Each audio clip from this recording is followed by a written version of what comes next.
길게 할 수는 없지만 오늘 중요하게 핵심적으로 다뤄야 될 내용들을 함께 여러분 다루도록 하겠습니다. 전화기가 보급이 안 되던 그 예전, 제가 어렸을 때에는 급한 일이 생기면 전보를 쳤습니다. 아마 요즘 청년들이나 청소년들은 그게 뭔지 여러분 잘 모를 거예요. 길게도 쓰지 못하고 짧게 이렇게 썼습니다. 내용을 보면 이런 것도 있어요. 위급, 왕래, 바람. 그러면 상황을 잘 모르기 때문에 그냥 바로 달려가야 되는 그런 일들이 있었죠.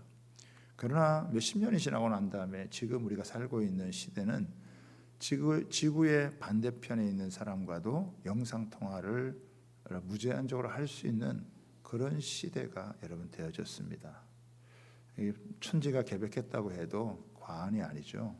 그런데 이것보다 더 놀라운 변화가 사실은 있었는데 그게 구약과 신약에서의 변화입니다.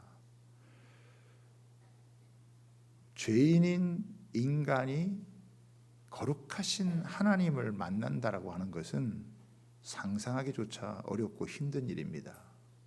그런데 하나님께서는 특별히 이스라엘 백성들에게 하나님을 만날 수 있는 길을 열어주셨어요. 그게 바로 제사라고 하는 것입니다. 그런데 이 제사라고 하는 것이 보통 복잡하고 까다로운 게 아닙니다. 특정한 때, 특정한 장소에서 특정한 절차를 밟아가지고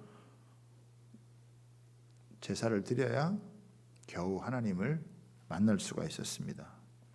제사라도 아무나 드릴 수 있는 것이 아니라 제사장이 제사를 집전해야 되고 제사장도 누가 아무나 될 수 있는 것이 아니고 하나님이 택하여 뽑은 사람이라야 그 제사를 집전할 수 있었어요. 특별히 1년에 한 차례씩 민족의 나라의 모든 죄를 끌어안고 이 대제사장이 하나님의 지성소에 들어가게 될 때에는 까딱하다가는 잘못해서 즉사할 수도 있는 그런 상황이었어요. 제대로 준비가 안 된 상태에서 지성소에 잘못 나갔다는 그 자리에서 그냥 생명을 잇는 그런 무서운 일도 발생했기 때문에 아무래도 조심스럽고 여러분 두려운 마음이 많았겠죠. 그런데 이런 복잡하고 또 아주 힘든 이런 제사의 과정이 이제는 신약에 넘어와서 예수님 때문에 이런 것이 완전히 폐지되어지고 죄인인 인간이 예수님 때문에 하나님 앞에 자유롭게 나아가서 하나님을 만날 수 있는 그야말로 천지가 개벽하는 축복된 길이 활짝 열린 거예요.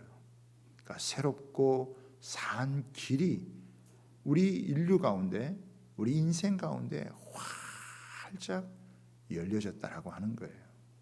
예수님이 이 땅에 오셔서 우리의 모든 죄를 대신 짊어지시고 십자가에 죽어주심으로 우리의 모든 죄가 용서가 되어지고 예수님으로 인하여서 하나님을 아빠, 아버지라고 담대하게 부를 수 있는 그런 자리에까지 가게 되었다라고 하는 것입니다. 그래서 이 구약과 이 신약을 잘 비교해서 써놓은 것이 바로 이 히브리서인데요.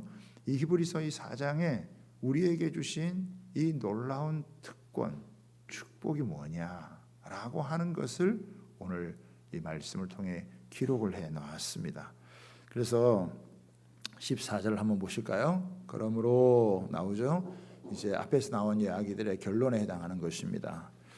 그러므로 우리에게 큰 대제사장이 계시니 승천하시니 곧 하나님의 아들 예수시라.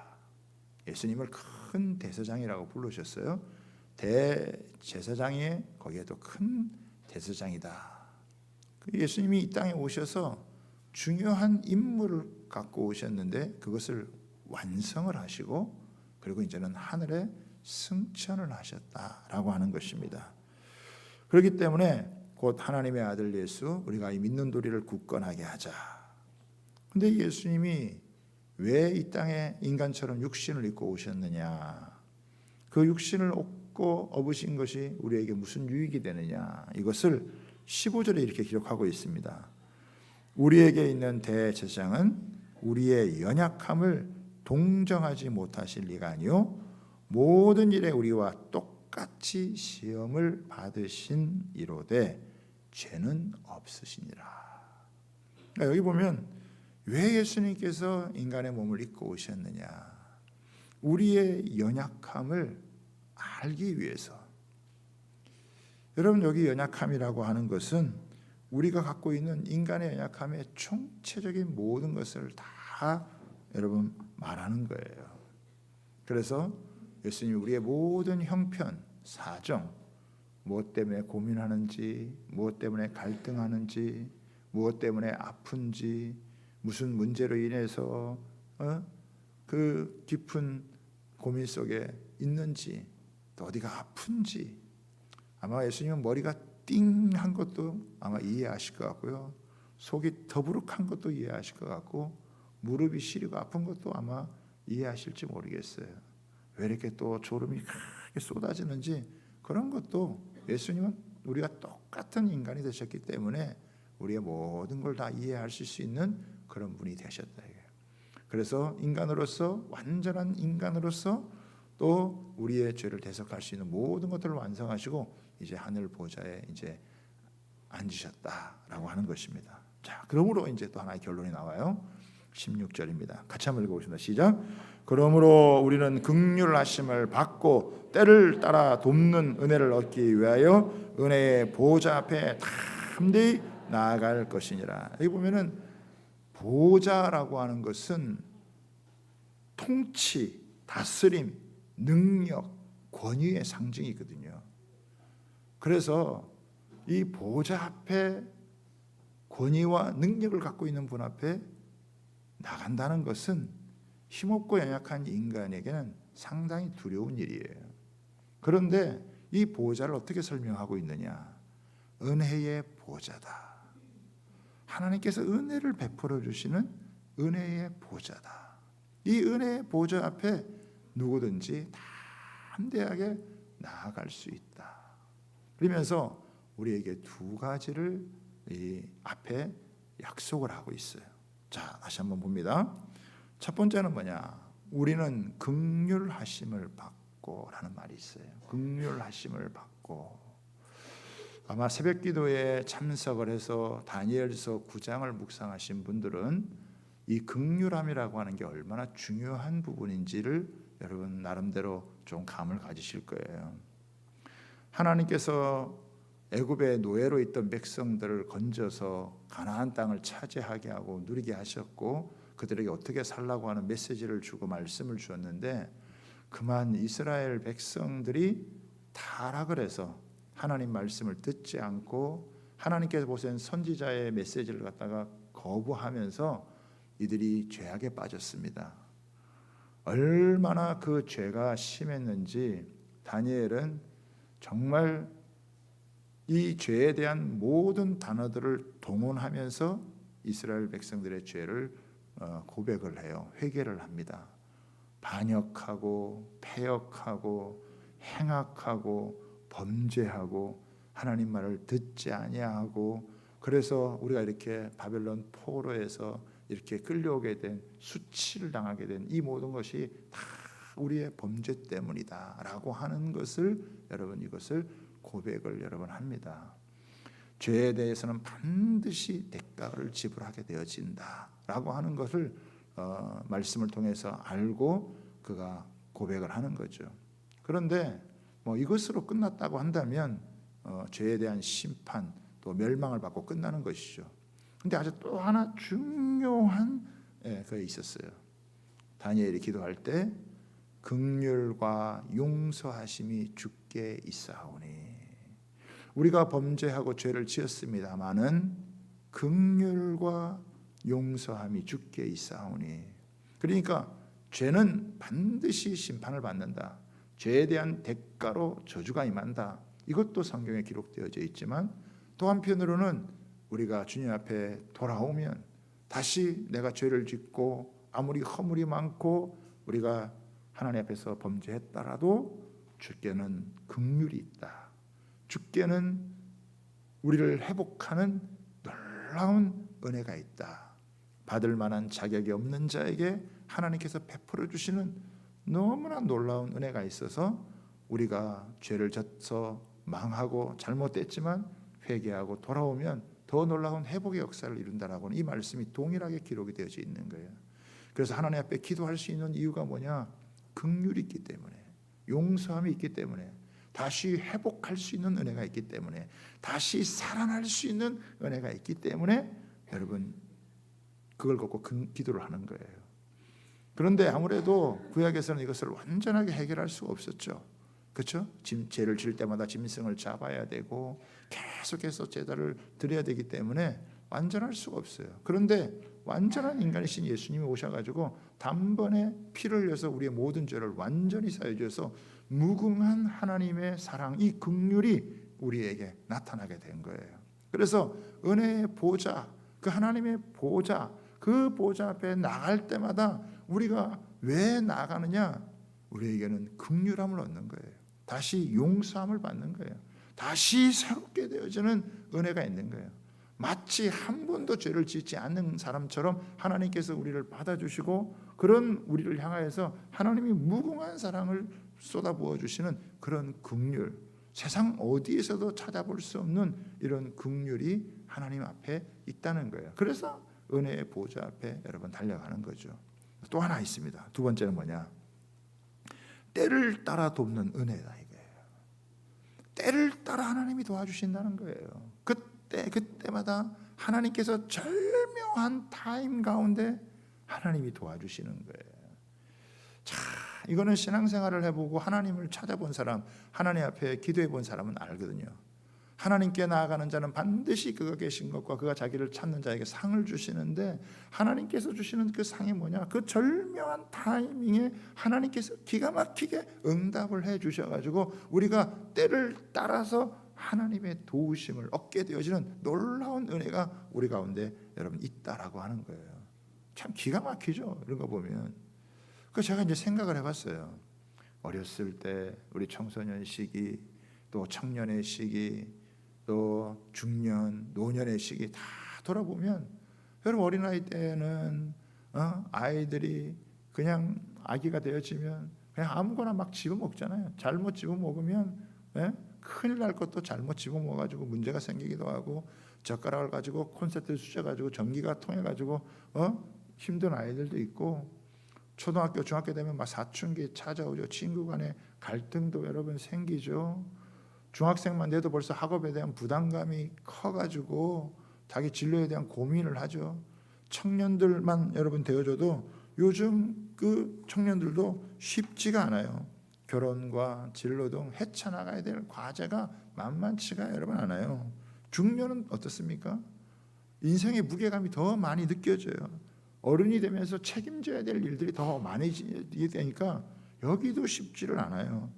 노년의 건강의 문제가 조금만 문제가 생기면 조금만 아파도 거동이 여러분 힘들어요. 제가 우리 실버부를 하고 있는데 우리 권사님들 이제 봄 되니까 나들이 한번 가시죠. 목사님 가고 싶어도 걷지를 못해요. 목사님 보조를 못 따라갈 것 같아요. 그런 염려도 하신단 말이죠. 인생의 마지막으로 갈수록 어떻게 해요? 하나님의 도우심이 절대적으로 필요해요. 그러니까 인생의 어떤 이런 계절을 볼 때, 어렸을 때, 청소년 시기, 청년 시기, 여러분 중년에, 노년에 정말 때를 따라서 그때마다 하나님이 도와주지 않으면 우리가 어떻게 이 세상을, 이 험한 세상을 제대로 살아갈 수 있겠냐면, 하루를 살아도 마찬가지예요. 밤에 잠을 편안하게 자는 것도 하나님의 때를 따라 도와주지 않으면 잠자는 것도 여러분 쉽지 않아요. 새벽에 깨어서 일어나서 기도한다는 거, 이것도 여러분 보통 일이 아니죠. 낮에 또 열심히 일을 하면서 수많은 또 사고와 위험 가운데서 우리가 안전하게 살아간다는 거, 저녁에 여러분 눕고 하는 거, 하루의 스케줄만 봐도 새벽부터 저녁까지 정말 때를 따라서 하나님이 도와주시는 은혜가 아니면은 어떻게 우리가 제대로 살아나가겠어요. 그런데 우리 인생의 전체를 봐서도 정말 때를 따라서 하나님께서 도와주시는, 우리가 왜 하나님의 보좌 앞에 담대하게 나가야 되느냐? 때를 따라서 그때마다 필요한 하나님께서 예비한 은혜를 준다는 거예요. 만날 사람을 만나게 하시고, 되어질 일들을 하기고, 정말 꼬이고 불편하고 어렵고 시험이 들고 괴로운 일이 많은데도 그 가운데서도 하나님을 찾을 때 하나님께서 상을 베풀어 주셔서, 야, 이때 정말 하나님이 나를 도와주지 않으셨다면, 이때 하나님이 정말 내게 함께 하지 않았다면 내가 어떻게 견뎠을까? 어떻게, 이런 일들이 수없이 많은 거예요. 이제 이런 것들이 활짝 하나님 앞에 열렸기 때문에 마치 시온의 대로를 찾는 것처럼 여러분 달려가서 하나님 앞에, 은혜의 보좌 앞에 담대히 나가야 되는 거예요. 이게 우리에게 준 엄청난 특권. 우리에게는 너무 쉽게 왔지만 이 쉽게 이걸 우리에게 주기 위해서 하나님은 자기 아들을 희생하는 너무나 엄청난 대가를 지불하고 우리에게 준 거란 말이죠. 이 은혜를 우리가 어떻게 제대로 잘 활용해야 되느냐. 제가 오랫동안 이제 기도 생활을 하면서 이렇게 보니까 기도가 한쪽으로 치우치면 안 되겠더라고요. 이 은혜의 보좌 앞에 나아가는 놀라운 특권을 누리기 위해서 세 가지 정도가 영적인 균형을 가져야, 그래야 이 특권을 제대로 누릴 수 있는 저와 여러분이 되겠더라고요. 우리가 교회를 개척해서 지금까지 계속 특세를 이 봄에 해오면서 또 지금도 기도를 배워가고 있지만, 이 주님이 주신 이 놀라운 특권을 조금 더 우리가 제대로 누리는 삶이 되게 하기 위해서 우리가 세 가지 정도는 좀 생각을 해야 되겠다 이거죠. 이 은혜의 보좌 앞에 담대히 나아가는 세 가지 기도가 있는데, 첫 번째는 뭐냐? 간구하는 거예요. 간구. 이 간구의 아마 대표적인 말씀이 마태복음 7장 7절에서부터 11절 여러분까지 말씀일 거예요. 우리 화면을 보고 같이 한번 읽어보겠습니다. 시작. 구하라 그리하면 너희에게 주실 것이요, 찾으라 그리하면 찾아낼 것이요, 문을 두드리라 그리하면 너희에게 열릴 것이니, 구하는 이마다 받을 것이요, 찾는 이는 찾아낼 것이요, 두드리는 이에게는 열릴 것이니라. 너희 중에 누가 아들이 떡을 달라 하는데 돌을 주며 생선을 달라 하는데 뱀을 줄 사람이 있겠느냐? 너희가 악한 자라도 좋은 것으로 자식에게 줄 알거든 하물며 하늘에 계신 너희 아버지께서 구하는 자에게 좋은 것으로 주시지 않겠느냐. 네. 이거는 뭘 얘기하냐면 기도에 대한 확신을 얘기하는 거예요. 구하고 찾고 두드리면 반드시 하나님께서 기도에 응답해 주신다라고 하는 기도의 확신, 이거를 우리에게 준, 이게 간구라 그래요. 그래서 인생의 문제를 만나는 사람들마다 하나님의 이 은혜의 보좌 앞에 나아가서 구하면 하나님께서 여러분 문제를 풀어주시고 해결해 주시고, 꼬였던 문제도 풀어주시고 막힌 문제는 뚫어주시고 여러분 회복해 하는 역사가 있게 되는 줄 여러분 믿습니다. 아픈 사람을 위해서 기도할 때 다 치유도 일어나고 회복의 역사가 일어나고 기적이라고 밖에는 말할 수 없는 그런 일들이 여러분 펼쳐진다라고 하는 거예요.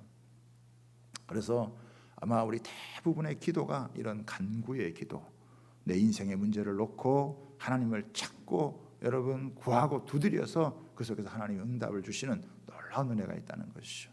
그런데 기도가 여기서 멈추면 기도가 한쪽으로 잘못 기우는 거예요.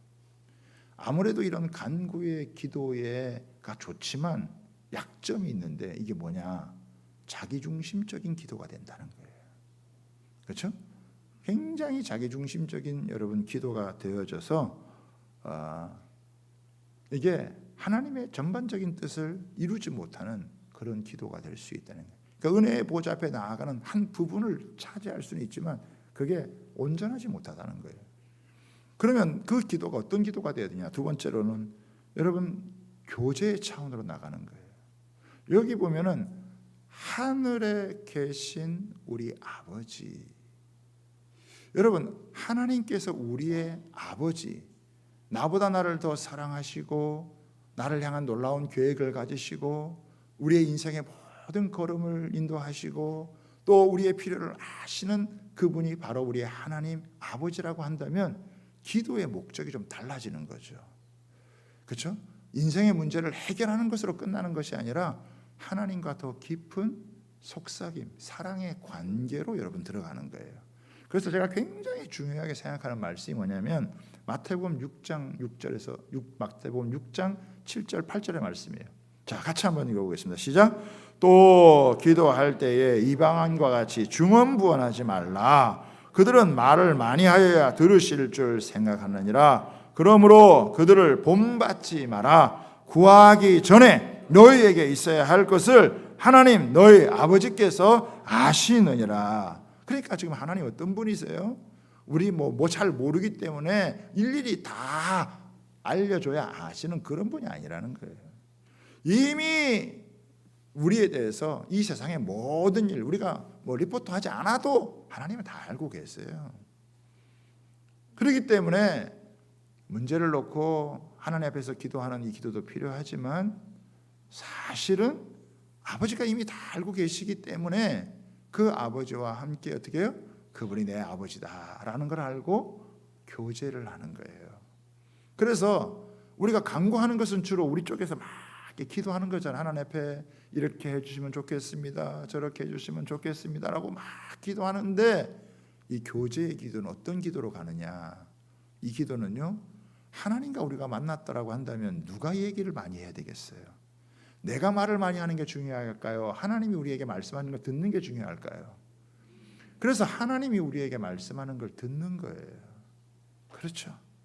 그래서 우리가 사무엘을 묵상을 했듯이 사무엘이 하나님이 자기를 부르시자 그 엘리를 통해서 하나님 앞에 나아갈 때 뭐라고 얘기합니까?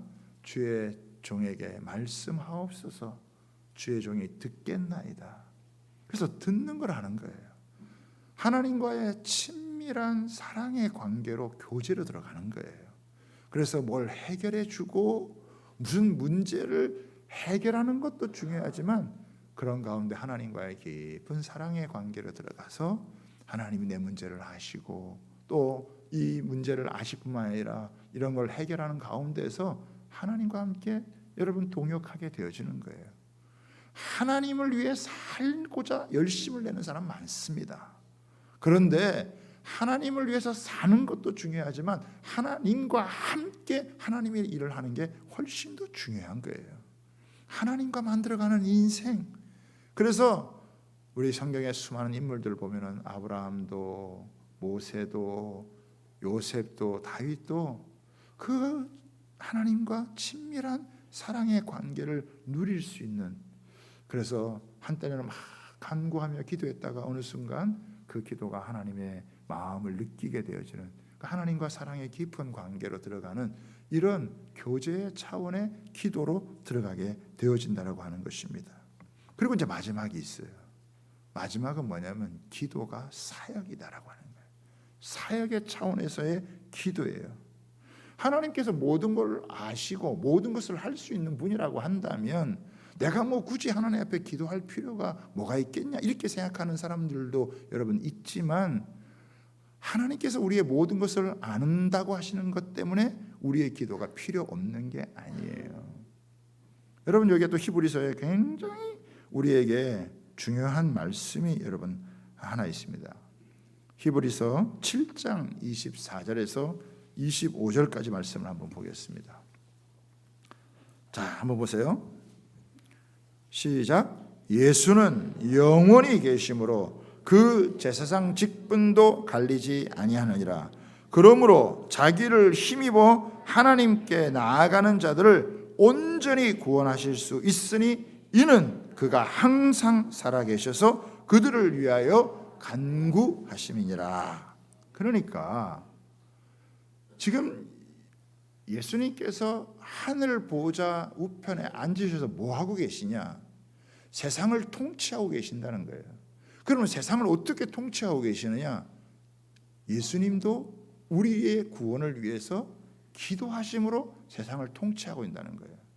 그러니까 하늘 아버지께서 모든 걸 다 아신다라고 여러분 했는데, 그러면 기도를 멈춰야 될 것 같지만 예수님이 그 다음에 마태복음 6장 9절에서부터 뭐를 가르쳐 주시냐? 하늘에 계신 우리 아버지여, 이름이 거룩히 여김을 받으시오며 나라에 임하옵시오며 뜻이 하늘에서 이루어진 것이 땅에서도 이루어지이다. 너희가 이런 기도를 해라라고 하는 거예요. 다시 말하면 하늘 보좌에서 기도를 통해서 하나님께서 이 땅을 통치하고 다스리는데 우리가 주님께 기도함으로 그 하나님의 통치에 동참하기를 원하는 거예요. 그러니까 우리의 기도는 단순히 문제를 해결하고 주님과의 교제에 나오는 그 범위를 넘어서서 예수 그리스도께서 이 땅을 통치하는 데 우리의 기도가 사용되어져서 우리의 기도를 통해서 이 땅에 하나님의 나라가 이루어지고 이 땅에 하나님의 역사가 일어나서 생명들이 살아나고 영혼들이 구원을 받고, 여러분 갈수록 세상이 얼마나 흉악해지고 또 기후변화로부터 시작해가지고 경제 문제 더 심각하고 위험한 그런 문제들이 앞으로 계속 찾아올 거란 말이에요. 이럴 때 하나님은 그들을 구원하고 살리고 회복하는 그 일을 지금 보좌우편에서 기도하시는데 우리가 그 기도를 받아서 주님 앞에 그 뜻이 이루어질 수 있도록 우리도 그 기도에 동참하도록 부르신 게 기도란 말이에요. 그러니까 1시간하고 2시간하고 할 만한 그런 기도가 아니라 무시로 성령 안에서 계속적으로 여러분 기도해야 될, 그래서 기도 자체가 사역이에요. 무슨 사역을 놓고 준비하는 게 기도가 아니라 기도 자체가 여러분 주님의 뜻을 이루는 사역인 줄 믿으시기를 바랍니다. 그래서 기도가 치우치지 아니하고 한편에는 간구하고 그러면서 주님과의 그 깊은 심장 속으로 들어가면서 이제는 우리가 작은 예수가 되어져서 예수님의 이름으로 여러분 구하고 어둠의 권세를 내어쫓고 하나님 나라가 이 땅 가운데 확장되어지는 일에 주님이 우리의 기도가 사용되어질 수 있도록, 그래서 은혜의 보좌 앞에 나아가는 것이 이게 단순한 게 아니라 우리가 이 땅에서 작은 예수로 하나님 나라를 이루는 일에 우리가 사용될 수 있는 그런 놀라운 특권이 바로 기도인 줄 여러분 믿으시기 바랍니다. 이거를 제대로 알지 못한다는 건요, 신앙생활을 제대로 하는 게 아니에요. 우리는 오랫동안 기도해왔지만 그래도 여전히 아직도 초보의 수준이란 말이에요. 더 깊은 차원으로 정말 이 사단과 어둠의 권세를 제압하고 하나님의 나라가 이 땅 가운데 확장되어지는 일에 우리 한 사람 한 사람이 나는 부족하고 연약해도 하나님 나라를 붙들어서 사용하실 때 우리 한 사람을 통해서 가정의 온갖 문제들이 해결되어지고 자식들이 살아나고 여러분 문제 있던 사회 문제들이 돌파가 되어지고 우리는 심지어 이 나라의 민족의 복음 통일까지 이 하나님이 원하시는 것이라고 믿고 우리가 이 이름을 가지고 나아갈 때 그 모든 것들을 대적하면서 주님의 승리의 날을 우리가 선포하고 나아가는 거예요. 그러니까 이 기도의 영역이라고 하는 것이 얼마나 어마어마하게 크고 위대하고 놀랍냐, 이런 특권을 우리에게 준 거예요. 그것을 제대로 사용하다가 우리가 주님 앞에 여러분 가야 되지 않겠어요?